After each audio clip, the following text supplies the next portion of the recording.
গণপিটুনি, আবারও গণপিটুনির খবর সামনে উঠে আসছে। এবার খাস কলকাতায় খিদিরপুরে যুবককে বেধড়ক মারধর করা হয়। ফের একবার গণপিটুনির খবর সামনে উঠে আসছে। এবার খাস কলকাতায় খিদিরপুরের গেস্ট হাউসের সামনে যুবককে বেধড়ক মারধর করা হয়। প্রতিনিধি অর্পিতা এই মুহূর্তে আমাদের সঙ্গে রয়েছেন। অর্পিতা, কি জানা যাচ্ছে, কেন এইভাবে যুবককে বেধড়ক মারধর করা হচ্ছে?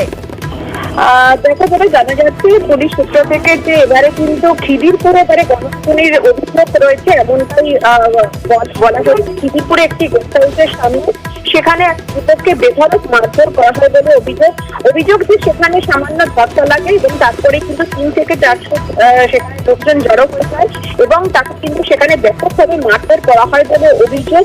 এবং এই অভিযোগের পরিপ্রেক্ষিতে গেস্ট হাউসেও কিন্তু বেশ কিছু ভাঙচুর চালানো হয় বলে অভিযোগ। পুলিশের ভূমিকা নিয়ে যথেষ্টভাবে ক্ষুব্ধ, সেরকমই কিন্তু ম্যানেজার, ওই গেস্ট হাউসের যিনি ম্যানেজার, তিনি অভিযোগ করছেন। তার বক্তব্য যে পুলিশ যদি শক্ত ভূমিকা পালন করতো তাহলে কিন্তু এই ঘটনা ঘটতো না। আমরা গত কয়েকদিন দেখেছি মেডিকেল কলেজ কেন্দ্রের পর এবার কিন্তু খিদিরপুরেও এই ধরনের ঘটনা, এই ধরনের অভিযোগ সামনে আসছে, যেখানে কিন্তু এই গণপিটুনির অভিযোগ সেই রকমই কিন্তু সামনে আসছে। যদিও ম্যানেজারের বক্তব্য যে পুলিশ যদি শক্ত ভূমিকা পালন করতো তাহলে কিন্তু এরকমটা হতো না। বেশ, একেবারে। এবং পুলিশের বিরুদ্ধে নিষ্ক্রিয়তার অভিযোগ সামনে উঠে আসছে। গেস্ট হাউসেও ভাঙচুর চালানো হয়। খিদিরপুরের গেস্ট হাউসের সামনে গণপিটুনির খবর সামনে উঠে আসছে। এবার খাস কলকাতায় ফের একবার গণপিটুনির খবর সামনে উঠে আসছে।